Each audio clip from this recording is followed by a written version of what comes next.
All right, Cougs, welcome back to the podcast. I am joined by, I like to call ourselves Edwin Boomerang Cougs. I just came up with Okay. this right now, but it's like we're Cougs and then we're pretty active as students. We leave, we come back. It's like you never not be I a like it. Coug. I like it. Yeah. Yeah. And I just think it's important to tell the story, your story of like how you landed where you are now, what's coming up for you. And I think we just forget all the different routes you can take your education and your time at WSU. And I think you're a great example of leveraging it to the max. So I'm just grateful that you're here. And for those that don't know, could you give a little intro of who you are and your current role that's right in front of me that's coming up and happening? So go ahead. Sure. So you want me to start with the student side or the what I'm doing now side?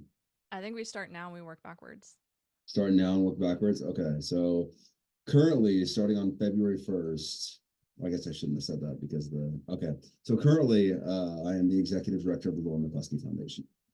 I just moved back from Salt Lake City to Pullman on Friday, so it's been a bit of a hectic weekend. I think I slept more this weekend than I have in my entire life in any like continuous period. But good to be back. Yeah, I love that. For those that don't know, what is that foundation? Because I think Pullman's huge, WC is huge, and there's probably some people who have no clue what that is. Sure. So the foundation is based in Pullman, Washington, but it's not limited to Pullman, Washington by any means. So 5 years ago, a woman named Lauren McCluskey was murdered by a man that she briefly dated at the University of Utah. The family of Lauren McCluskey sued the University of Utah following because Lauren was discriminated against on the basis of Title IX.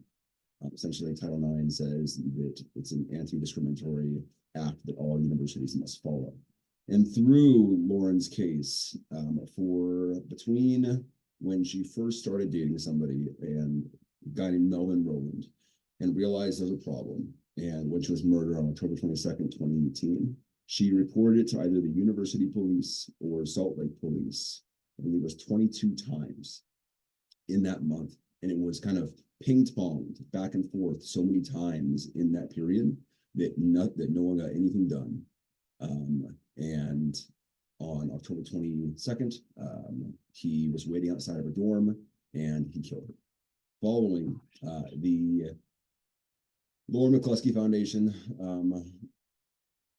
first got spinning in the honor of letting her light shine and kind of raising awareness surrounding the incident.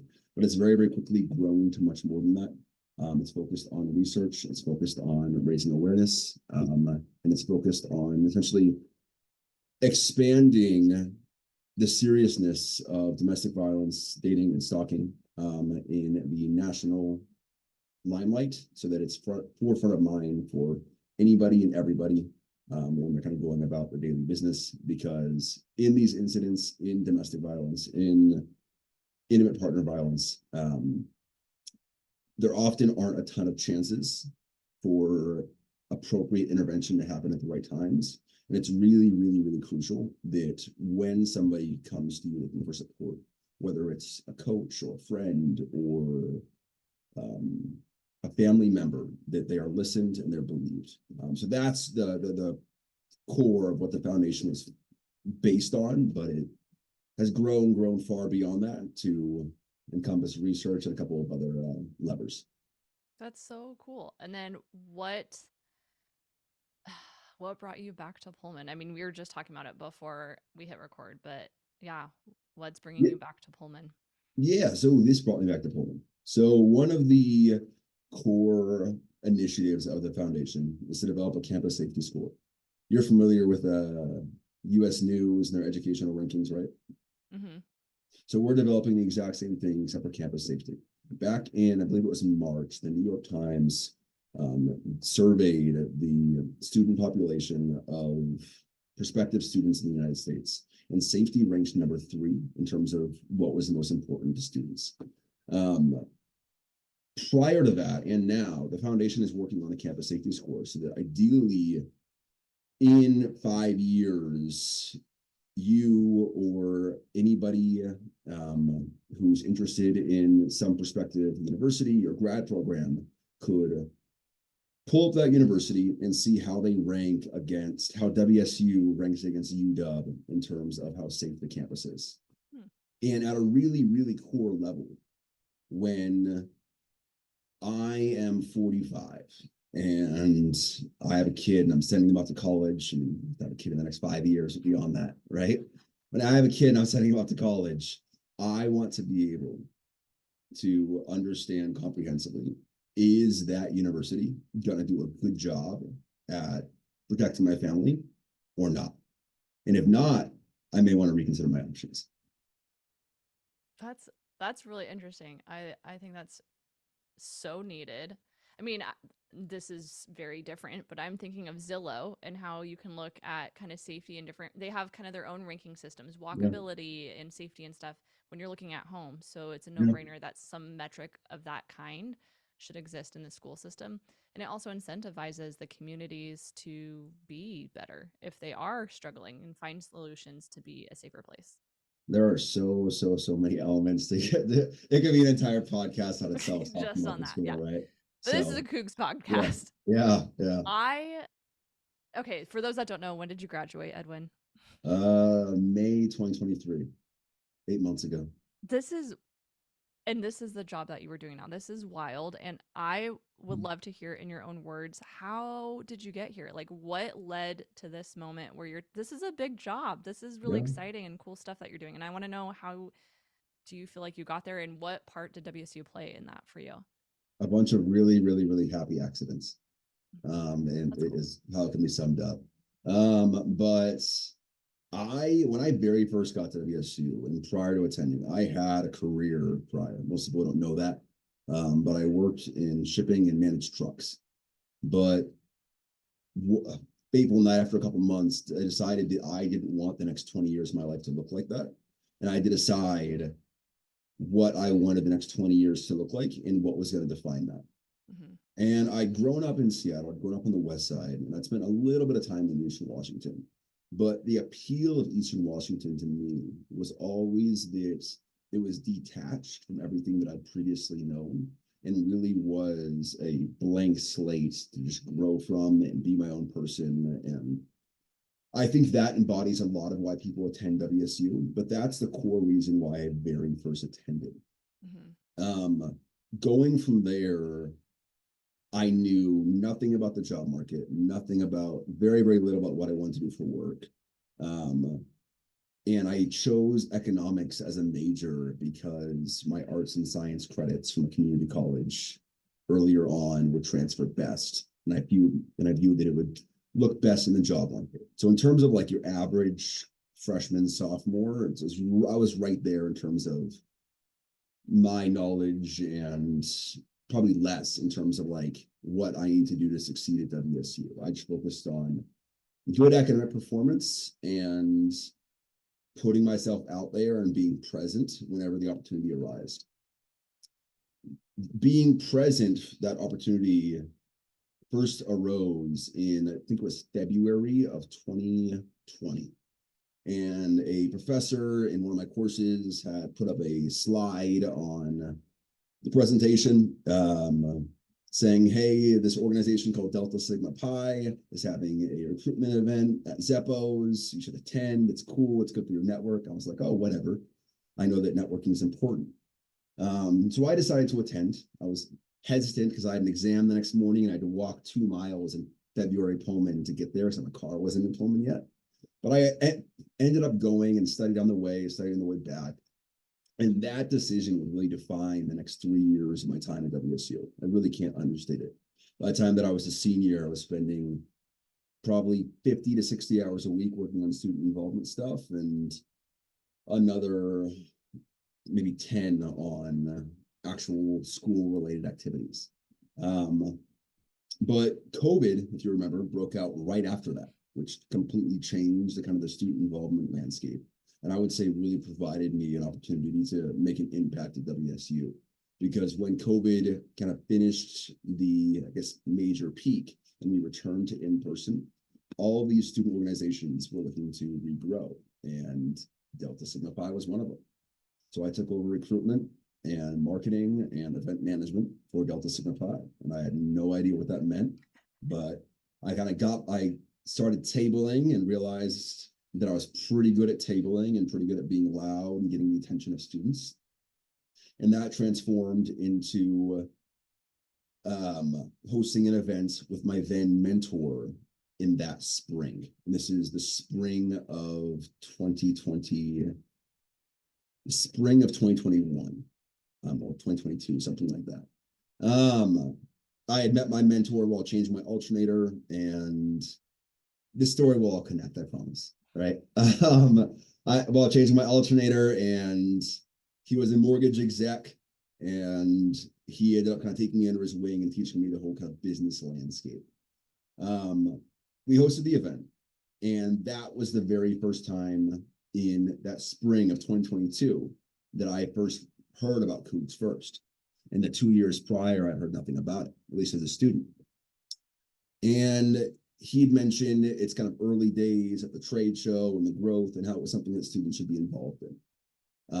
That summer, I went on to intern for Goldman Sachs in Salt Lake City. I had applied through a campus portal about a year and a half earlier and just got insanely lucky. And when I got back, I wanted to apply the lessons that I learned from Goldman Sachs back to WSU. So I reached out to my mentor, Robert, again and said, hey, you mentioned Cougs First. I want to host an event for them. I was now the president of Delta Sigma Pi.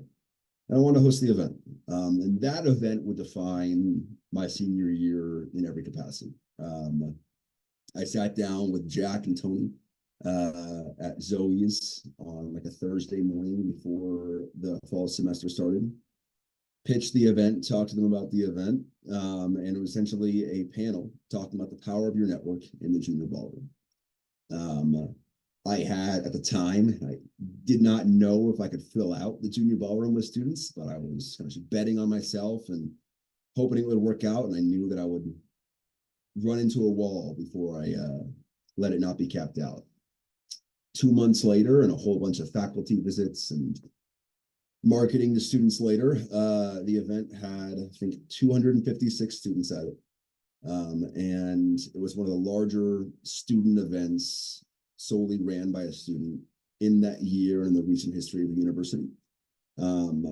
So faculty bought into it, and the conversation with Jack and Tony kind of restarted about, hey, how can we do this more often? How can we engage more students with Cougs-run businesses? And from there came what is now the student program and the ambassadors and the student events. Wow. It's a long story, but I graduated, went on to go work full time at Goldman Sachs. Now I'm back in Pullman. Yeah. Yeah. Well, So I think what is cool about your story is just how important community and people are in it. okay. And I think when we're younger, we're afraid to put ourselves out there. And I mean, I'm curious what your advice would be to any student listening to this right now, but mine would be just get in the room. And just like you said, even if you're offering, hey, can I do something? Can I help? Even if you're just volunteering, you have no clue what Cougs will do for you. Like just having that commonality, I think goes really far. And we forget that it really can be that simple. But I want to know from your perspective, what would be some advice you'd give to any students listening right now? You hit it right on the nail. I mean, be present and be loud. Yeah. I truly believe that like the job market today is more competitive than it's been in recent history. Yeah. We had 265,000 layoffs last year. So entering the job market now, you have to be far, far more competitive than your parents or your mentors who went through this 10, 15, 20 years ago, maybe advising you. And what goes into that is being present wherever you possibly can, whether that's a Cougs First event or a Carson College Business event or any WSU event, Mm-hmm. and then being loud and being noticed. Mm-hmm. And if you do those two things, especially the loud part, I think it'll all fall into place. Yeah. Yeah. I mean, for those that don't know, my first quote unquote big girl job out of college happened because I had a class where we did a project and I just kept kind of chipping away at where this could lead, where could this lead, where could this lead. we got second place in the business plan competition. That turned into, hey, can you work on this project? Which turned into, hey, we're going to create a job for you. And ironically, it was in consulting, and now that's what I do full time. So you just never know what that next little opportunity could turn into. And I love that you have that story too. It's cool to hear, and I'm just excited to hear where you go from it. Yeah, I mean, a lot of people may call it like I've had some people call a lot of it luck, and I certainly think parts of it are. Um, I couldn't redo just happening to meet my mentor while changing my alternator. I just don't think it would work like that. Yeah, yeah. Um, but a major portion of it was just willing. My mentor did not put in these calls and walk my hand through it. I mean, a ton of it was just being present. And being willing to put in more than I got out of it. I Yeah. think that's a lot of Yeah. the problem that a lot of people face is they have an opportunity and they're asking, how much do I get paid? What's the ROI right Mm-hmm. away? Mm-hmm. And if that's what you open with, I promise you the ROI is never going to come. Never. Mm-hmm. Um, I didn't get paid for anything that I did in student involvement until the final semester of my senior year. And prior to that, I probably logged 800 hours. Oh, I'm sure. Yeah. Yeah. So, Yeah. I think there's a lot that can happen when you're willing to sacrifice and have some delayed gratification. And especially people don't realize this, but the cougar community is just so powerful. And oh, I yeah. kind of I want to call us out a little bit. Okay, be nice, but I want to know from your perspective, why do you think students don't know or did not know about Cougs First? Do you think that's changed? Absolutely. You know, Okay. I'm I sweating. mean, I'm sorry, Tony, yeah. but I had to ask. So he'll like this part. He'll like this part. I think that a big part of it was hiring Tony. And I think that everyone around Coots First would acknowledge that, right? Is it's very hard. The foundation has seen some of this. It's very hard to be in 30 places at once when you have one or two people doing it and a bunch of volunteers who have full-time jobs. Right. So hiring Tony and incorporating these plans and hiring more headcount and bringing on people who were capable of developing the Cougs First after hours were all a part of it. And none of it could have happened without the pieces before it. Yeah. Yeah. So Yeah, I agree. that's exactly why. Yeah. Yeah. From your vantage point, what's the benefit of something like Cougs First as a student versus now as a professional? As a professional, the business network and the referrals, as a the showcasing of kind of the Cougar life cycle and all the businesses and products within it. I truly believe in that Cougar life cycle of hiring students, working for a Cougar company, getting to a management role, and then donating back to WSU so it can continue to work. But as a student, I think the biggest opportunity that you're going to have is through being present and through attending events like after hours, which you can attend and are free, in the show where you're exposed to these people that are 20 or 30 years down in their career and can mentor you and can hire you. Doesn't mean they're just going to offer you a job on the spot, but you have that commonality in being in having that opportunity to just be in the same room with them is something that I took for granted and definitely noticed the difficulty of when I moved to Salt Lake City, Mm-hmm. because that isn't something that it may be present at WSU, but it's not present when you leave and go work in Boise or leave and go work in Austin. It's just not. Yeah. Yeah. I think that's unique to the Cougar community. It's not just like this is just your college experience. To me, Cougs First is kind of the extension of that Yeah. for business owners, but also consumers, because a lot of people don't know there's like a whole dashboard where you can look up by industry, you can buy products, you can hire people, and I think that's what's really unique, and it's because of the culture that we have. No, absolutely. Absolutely. I couldn't agree more. And it is a very, I think that a lot of people from the outside, it's very easy to say, schools have alumni networks. WSU Cooks First. What's the difference? Mm-hmm. There is a massive, massive difference in how fast things can get done and the interactivity and the engagement of the events, because the 90% of the people, 100% of the people who are involved with Cooks First are involved because they want to be involved. Yeah. There's a big difference between that and applying to a university and being placed in the alumni association, right? Yeah. Yeah. Yeah. It's intention. There's intention behind it. That's a great way of putting it. Well, thanks. I'm biased. I've been around here for a while, but yeah, for sure. You mentioned mentor like a lot and how Yeah, pivotal that was. yeah, Did you know you were seeking one out? Did it just, I mean, you kind of mentioned it was very casual, but do you mind explaining exactly how that happened? Because I think people don't realize how crucial something like that is. And also, there's kind of a way to go about it. So I'm yeah. curious what your experience was. Sure, sure. Thank you. So 2 years ago, 2.5 years ago, I had one mentor. His name is Robert Lipson. Now I'd say I have closer to 20 or 25. And it's not this super formal thing that we fill out an application. It's not that.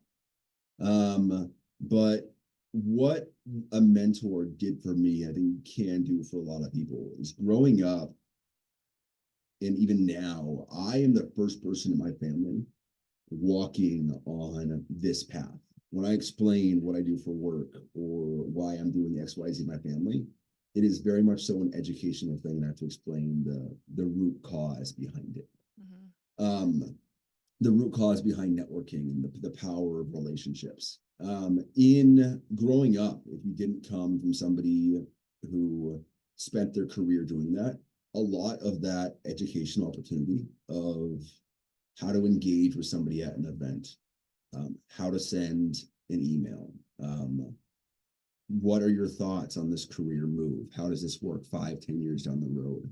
And just somebody to bounce these questions off is insanely, insanely valuable, which isn't around for a lot of people. So in terms of, I say mentor so casually because I go to any of 15 or 20 people when I need advice on, hey, I'm going to post this on LinkedIn in an hour. Can I read it to you? And what are your edits? I'm going to this event and I really want to connect with this person. What are your thoughts? And that is kind of how I define a mentor. It's this very informal thing. You may ask, say, hey, can I look to you for mentorship? But I wouldn't write them an email and say, hey, will you be my mentor? It's going to add too formal of a structure to it. But how it happened and how they've happened since is largely by accident and going back to it, I guess, by being present. I met Robert while changing my alternator. I view Tony as a mentor now, but I met Tony because I emailed him about an event, and we ended up working together for the next 9 months. I met my old roommate's father was the chief data science officer for Nordstrom for some time. And I go to him with questions on data and super high tech and complicated problems, and he'll advise me on solving those through his career experience. So it's often this super, I would say, informal thing. It doesn't have to be a meeting once every 2 weeks. It can just be an open line of communication. I'm not sure if that answers your question, but No, yeah. I think what I can pull from that is the fact that you, not in a really dramatic sense, but you felt a lack and you were like, I was not given this example growing up or around people who had this way of engaging with people, communicating, leveraging relationships, and I know I need to learn that. So I'm going to be open and resourceful when those people come into my world, and I am going to learn everything I can from them. and be eternally grateful for it. Yes, that part is Yeah, huge. yeah, I and be think eternally nothing grateful. is more annoying than mentoring, coaching, supporting someone, and they do nothing with it over and over and over again. Oh yeah, oh yeah, yeah, and there's a lot of that Yeah. of people want referral, or they want advice, and then you give them that advice and you check back in 3 months ago and they ask again and nothing has gotten done. And the core thing there with working with anybody who's 20 or 30 years down in the career is every experience you have with them should be an interview. It should be structured like an interview. Not perhaps not a lot of the formality, but in, I would say, the modern kind of job landscape, everything you do relates to your brand. Um, what you say relates to your brand. And it can very, very, very quickly kind of fall off a cliff. Yeah. Yeah. What advice would you give to anyone listening who maybe, I don't know, either has a goal in mind, a job, or a person they want to meet? What advice would you give to that person? I would start by identifying a product you can offer. Um, it's pretty easy to get somebody on the phone or get somebody to respond to an email, I mean, relatively speaking, but turning that into a larger relationship can be very, very difficult. Mm-hmm. Um, and to do that, you're gonna need to be able to offer a product. Somebody 20 or 30 years down the road may have a lot of business connections. They may have a good amount of money and maybe running an organization. But one thing they often don't have is a lot of time. And while you may not feel it between classes and work and your priorities, often what you have in your 20s is time. And if you can figure out how to build that into a product that they'll care about, I think you'd be very, very surprised at just how much comes from it. To give a couple examples, your Brilliant. product could be volunteering for research on a side project they're working on. It could be mine was student engagement and hosting events. Businesses are always looking to get in front of students. So if you can host those events and provide a seamless experience for them to just show up and be there, that's a very easy way to get a lot of exposure to them. There's some that are going to be more on the techie side, but yeah, that's what I would say is develop a product. Yeah. Be solutions oriented. I think There you go. that's exactly what you're doing Yeah, and have done, yeah. and it's worked for you. Works very well. Yes, yes. Yeah. If I had Okay. to go back 5 years, and I think I was telling you this earlier, but try and recreate what's happened, I don't think I could. I could recreate some version of it, but I think a lot of it has been being in the right place at the right time. And yeah, Yeah, and I mean, I've said it multiple times in this episode alone, but just the cougar culture, I think people don't realize it's like a ripe environment for stuff like this. oh Like yeah, cougs care about each other, they support each other. That extends beyond your maybe 4.5 for me years at yeah, college. yeah. And um like that already is something that we have that's unique and special to us. And so if you're listening and you're just at a transition point, whether you're graduating or maybe you are part of some of the layoffs that have happened and you're just in transition, I encourage you to really think about the wisdom that Edwin, who graduated in 2023, is embarking on all of us right now. Like, I'm taking notes. This is awesome. One thing that I would add is because you hit on the nail of your 4.5 years. I re-enrolled at WSU with needing to take, I think, 5 semesters, four if I scheduled it right. Yeah. I was a student in Pullman for 3.5 years, Yeah. which is, I think, 7 or 8 semesters, and 7. And the reason for that was because I wanted to be present. So I took an immense personal risk to my career and job because I wanted more time. When COVID broke out, I wasn't going to go and work go find a job in the remote environment, and I wanted to intern. I didn't have time to do that with how I onboarded. So I Mm-hmm. guess what I would say is if you're second semester junior and you're saying, hey, I really want to be involved in this student organization, but I graduate next year and it wouldn't really be valuable to me. You can extend your stay by a semester or 2 semesters. It's not a super hard thing to do, and it can be extremely valuable. I'm not the only student I know that's done it. I mean, I have the senior VP and former president of Delta Sigma Pi did the same thing. Yeah. So Yeah. I think you're absolutely right about that. Okay. I want to end with some rapid fire questions. yes. I don't even know if you've heard these yet. I have shifted these for this Okay. little mini series. So are Yeah, you ready? There's 5 of them. I'm ready. Okay. Number one, the most underrated place to study in Pullman. Oh, supposed to rapid fire. My house on Wheat Ridge Drive, my Okay. old house. Yeah. I'm not sure about the landlord's gonna be super stoked with you coming by, but it's pretty good. Number two, handwrite your notes or type your notes. Handwrite. Okay, same. Number Yeah. three, what's a bucket? This is good for you because you're back. What would be a bucket list Pullman thing that you never got to do that you'd like to do? Go to Fernand's. I never. What? Yeah, I know it's crazy. What? Yeah, You have to. And you need to listen to the episode from the head I listened to creamerist. parts of it. Yeah, yeah, Yeah, it's yeah. Yeah. there's a lot of interesting history there. Definitely check that out. Okay, number four, what's the best social media platform? LinkedIn by far. You're the Um, second person.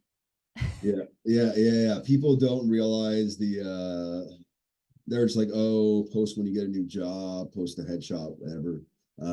If you scroll through my LinkedIn, you'll see everything that I've done over the last 3 years, Okay. and it has been the living embodiment of my brand. It can be everything Interesting. from I bumped into Kirk Schultz to hosting this event to it was great to attend this little networking event. And what it Okay. does, it shows the world that you want to attend, want to be a part of this. Huh. Interesting. Interesting. I've, I'm I've gonna never file that away. I've never seen any student with a LinkedIn that's firing off posts. It's Yeah. having a ton of problems being involved. That's such an interest. That's like an interesting point because it's true. I think it's not top of mind for people. You know, they want Instagram, they want Yeah. what TikTok or whatever. I'm like, I'm kind of having fun oh, on threads, to be honest. I'm not a big fan. I don't know. It's like the one place I've allowed myself just to say whatever I feel like. So Yeah, it's fun. We'll see. Okay. Last tracking question. people on threads. Yeah, Last one. What is your dream job?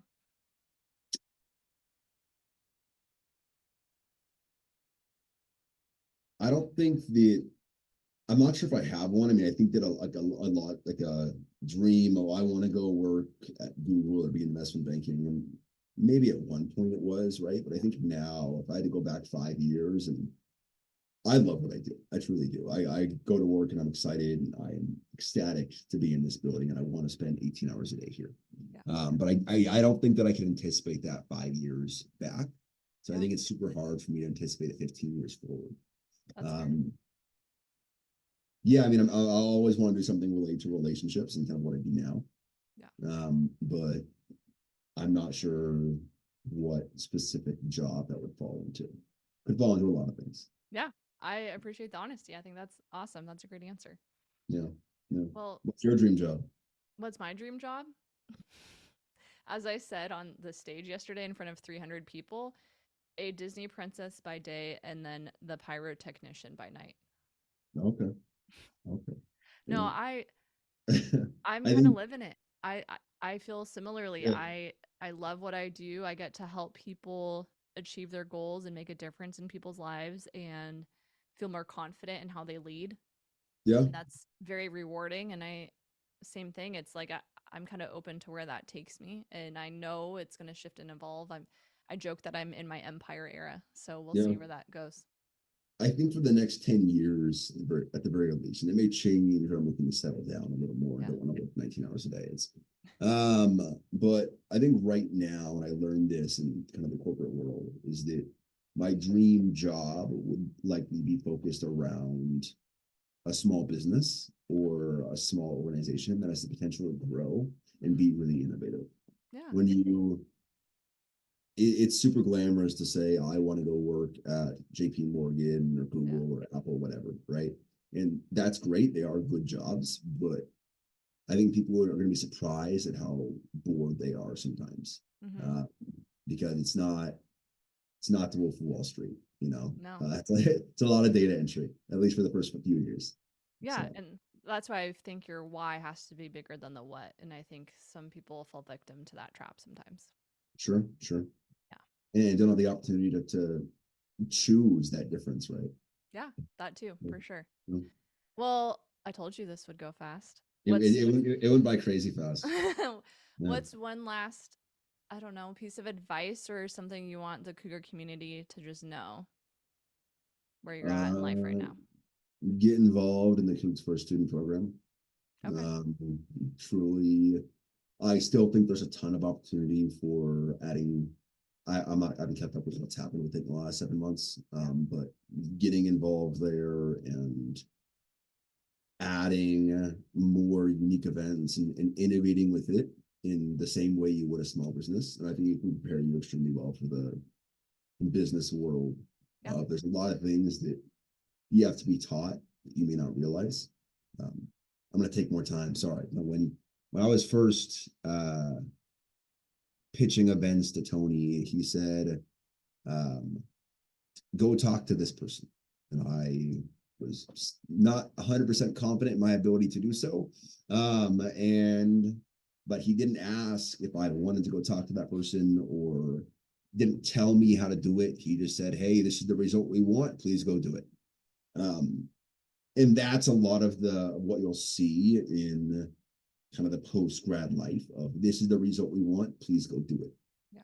Um, there may be structured training, but you're not going to advance their career in a structured mindset. So if you can in a structured format, um, so go be involved, and there's an incredible opportunity for just education, even beyond involvement Yeah. through being involved with Groups First.